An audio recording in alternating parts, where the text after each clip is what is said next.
Imagina por un momento la escena. El apóstol Juan, uno de los discípulos más cercanos a Jesús, es arrojado a un caldero de aceite hirviendo. Un acto brutal, pensado para causar una muerte inmediata y atroz. Sin embargo, lo impensable ocurre, Juan sobrevive. No se trata solo de una historia antigua, sino de un poderoso testimonio que habla de una fe capaz de desafiar incluso a la muerte misma. En medio de una época marcada por la persecución, el dolor y el sacrificio, Juan se convirtió en un faro de esperanza. Fue testigo directo de los milagros de Jesús, caminó a su lado, escuchó su voz, comió con él, y permaneció firme cuando otros dudaban. A pesar del castigo cruel que sufrió, la gracia divina lo protegió. No salió de ese aceite como mártir, sino como vencedor. Esta historia no es solo sobre milagros del pasado, es una invitación a sumergirnos en las profundidades de la fe verdadera. Nos recuerda que cuando la fe es genuina, el fuego no consume, el dolor no vence, y la muerte no tiene la última palabra. De los 12 apóstoles elegidos por Jesús, 10 murieron como mártires. Judas, el traidor, se quitó la vida. Pero Juan, el más joven de todos, tuvo un destino diferente. Su vínculo con Jesús era especial. La Biblia lo llama el discípulo amado. Era hijo de Zebedeo y de Salomé, y hermano de Jacobo, Santiago. Desde joven trabajaba como pescador junto a su padre, en un negocio que tenía incluso empleados, Marcos 1:20, lo que indica que su familia tenía cierta posición. Probablemente tenía alrededor de 24 años cuando fue llamado por Jesús. Antes de eso, ya seguía a Juan el Bautista. Cuando escuchó a Juan decir que Jesús era el Cordero de Dios, decidió seguirlo, y desde entonces nunca más se apartó de él. Juan 1, 35-37. Jesús lo apodó junto a su hermano como hijos del trueno, Marcos 3:17, un apodo que refleja su temperamento fuerte y apasionado. No temían hablar, no temían actuar. Como cuando una aldea samaritana rechazó a Jesús, y ellos preguntaron si debían hacer caer fuego del cielo, Lucas 9:54. O cuando Juan, viendo a alguien expulsar demonios en nombre de Jesús, lo quiso detener porque no era parte del grupo cercano, Marcos 9:38. Este carácter impulsivo también mostraba su profundo celo por el Señor. Pero también era el más íntimo. En la última cena, fue él quien descansó sobre el pecho de Jesús, Juan 13:25. Fue testigo de la transfiguración, de la crucifixión y fue el primero en llegar al sepulcro vacío. A él, Jesús le encargó cuidar de María, su madre. Según la tradición cristiana, los intentos de matarlo no funcionaron. Cuando fue arrojado en aceite hirviendo, no solo sobrevivió, sino que salió ileso.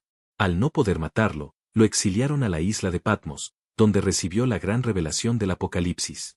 La historia de Juan nos recuerda que la fe real no se limita a palabras o emociones. Es una convicción tan profunda que ni el dolor, ni el rechazo, ni el fuego pueden destruir. Juan vivió para escribir, para testificar, para dejar huella. Su vida fue una carta viva de la fidelidad de Dios. Hoy, su testimonio sigue brillando en medio de nuestra oscuridad. En tiempos donde muchos dudan, su ejemplo nos llama a mantenernos firmes, a confiar y a creer, aun cuando todo parezca perdido. Juan, el apóstol que ni el aceite hirviendo pudo callar. El apóstol Juan, a lo largo de su vida, estuvo presente en los momentos más trascendentales del ministerio de Jesucristo. Fue testigo de los milagros, de la transfiguración, del dolor en Getsemaní, y del amor inmenso en la cruz. Más que un seguidor, fue un amigo íntimo del Maestro, y a él se le confiaron tareas que marcarían la historia de la fe. 3 eventos clave del Nuevo Testamento resaltan la presencia de Juan junto a Jesús. Estuvo presente cuando el Señor resucitó a la hija de Jairo, Marcos 5:37, lo acompañó en el monte de la transfiguración, Mateo 17:1, y fue uno de los 3 que estuvieron con él durante la angustia en el huerto de Getsemaní, Mateo 26:37. Además, según Lucas 22:8, fue junto a Pedro el encargado de preparar la última cena, el momento más íntimo antes de la cruz. Durante la crucifixión, Juan fue el único apóstol que permaneció cerca del Salvador en el Gólgota. Allí, Jesús le confió el cuidado de María, su madre, Juan 19:26-27. Después de la ascensión de Cristo, Juan fue uno de los 120 reunidos en Jerusalén, donde fue elegido Matías como reemplazo de Judas, Hechos 1:26. Estuvo también presente el día de Pentecostés, cuando el Espíritu Santo descendió con poder y 3,000 personas se unieron a la iglesia, Hechos 2:41. Cuando comenzaron las persecuciones tras el martirio de Esteban, los discípulos se dispersaron, pero Juan permaneció firme en Jerusalén, Hechos 8:1, predicando con valentía. Fue arrestado varias veces a medida que su ministerio convertía a muchos al cristianismo, lo que provocó la furia de los líderes religiosos. Su predicación era tan poderosa que se decía, el cristianismo no será vencido mientras escuche la voz de Juan. Bajo el mandato del emperador Domiciano, alrededor del año 80 después de Cristo, comenzó una feroz persecución contra los cristianos. Domiciano exigía ser adorado como si fuera un dios. Quienes se negaban eran golpeados, encarcelados o ejecutados. Juan fue acusado falsamente de herejía y de hacerse pasar por Dios. Fue llevado a Roma para ser juzgado, y como castigo, se le condenó a muerte. En el Coliseo, ante una multitud expectante, lo arrojaron en un caldero de aceite hirviendo. Pero el milagro ocurrió, el fuego no lo tocó. Así como Dios salvó a los 3 jóvenes hebreos del horno ardiente, Daniel 3:27, también protegió a Juan. No se quemó, ni sufrió daño alguno. El asombro fue tal, que muchos cayeron de rodillas, glorificando a Dios. El emperador, atemorizado por el milagro, no se atrevió a intentar matarlo de nuevo. Sin embargo, la persecución no se detuvo. Domiciano ordenó exiliar a Juan a la isla de Patmos, una prisión de máxima seguridad del Imperio Romano, destinada a los criminales más peligrosos. Allí, los prisioneros eran obligados a trabajos forzados en condiciones extremas. Se creía que Juan moriría en ese lugar, aislado, olvidado, y sin voz. Pero lo que el mundo pensó que sería su final, Dios lo transformó en un comienzo glorioso. En medio del silencio, el cielo se abrió. Juan tuvo visiones celestiales, y en esa soledad fue acompañado por ángeles, y por el mismísimo Señor Jesucristo. En Patmos, recibió el libro de Apocalipsis, un mensaje eterno para todas las iglesias, lleno de esperanza, advertencia y gloria. Después de la muerte de Domiciano, Juan fue liberado y regresó a Efeso. Allí siguió predicando hasta su vejez. Se dice que murió por causas naturales, en una edad tan avanzada que, en sus últimos días, tenía que ser cargado en brazos. Su último mensaje a los creyentes era sencillo pero profundo: hijitos, ámense los unos a los otros. Juan no solo vivió el Evangelio, lo encarnó. Su vida fue prueba viviente de que la fe verdadera ni se quema, ni se apaga. Y hasta hoy, su testimonio sigue encendiendo corazones. La tradición del caldero y la fe inquebrantable del apóstol Juan. Aunque muchos pastores han predicado acerca del milagro del apóstol Juan sobreviviendo a un caldero de aceite hirviendo, es importante aclarar que la Biblia no menciona este hecho de manera directa. No existe un versículo específico que afirme que Juan fue arrojado al aceite antes de ser enviado a la isla de Patmos. Esta historia proviene de la tradición de los padres de la Iglesia, quienes, siglos después, recogieron testimonios orales y escritos de la comunidad cristiana primitiva.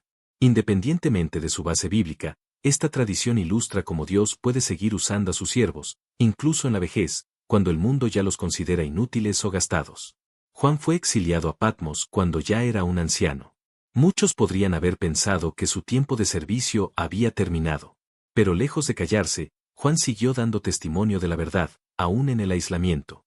Allí, ganó amigos, enseñó el Evangelio y siguió ganando almas para el reino de Dios. El supuesto milagro de su supervivencia en el caldero de aceite refleja la intervención divina, comparable a la salvación de Sadrac, Mesac y Abednego en el horno de fuego, Daniel 3, 16-28. Aunque esta historia no esté en las Escrituras, representa el poder de Dios para preservar a sus siervos ante cualquier intento humano de silenciarlos. Juan 13, 23-25 nos muestra a Juan recostado cerca de Jesús durante la última cena, conocido como el discípulo amado, una figura profundamente cercana al Maestro. Autor del Evangelio que lleva su nombre, 3 cartas y el libro de Apocalipsis, Juan no solo conoció a Jesús en vida, sino que también recibió profundas revelaciones celestiales. Según la tradición, el emperador romano Domiciano ordenó su ejecución en aceite hirviendo, pero Dios lo libró. Como resultado, fue desterrado a Patmos, un lugar usado como colonia penal del Imperio Romano. Allí, según Apocalipsis 1, 9-11, Juan recibió visiones gloriosas que se convertirían en uno de los libros más enigmáticos y proféticos del Nuevo Testamento. El relato de su milagrosa supervivencia, aunque tradicional, subraya un tema bíblico constante: Dios protege a los que le son fieles, incluso en medio de la persecución más severa. La vida de Juan inspira a todos los creyentes a perseverar, a confiar en la providencia divina y a mantenerse firmes ante cualquier adversidad. Juan no murió por el aceite ni por el exilio, sino de causas naturales.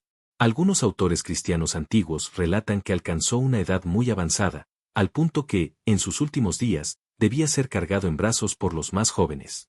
Su mensaje final a las iglesias era simple, pero eterno: hijitos, ámense los unos a los otros. Su vida nos recuerda que la fe no siempre nos libra del sufrimiento, pero sí nos sostiene en medio de él. Hebreos 11:1 afirma que la fe es la certeza de lo que se espera, la convicción de lo que no se ve. En la historia de Juan, esa fe fue el faro que lo guió a través del fuego, del exilio y del silencio de la soledad. Romanos 8:37 declara que en todas estas cosas somos más que vencedores por medio de aquel que nos amó. Así fue Juan, más que vencedor, no por fuerza propia, sino por la fidelidad del Dios que nunca lo abandonó. Su historia, aunque marcada por pruebas, termina en victoria espiritual. Santiago 1:12 nos recuerda: bienaventurado el hombre que persevera bajo la prueba, porque cuando haya salido aprobado, recibirá la corona de vida, que Dios ha prometido a los que le aman.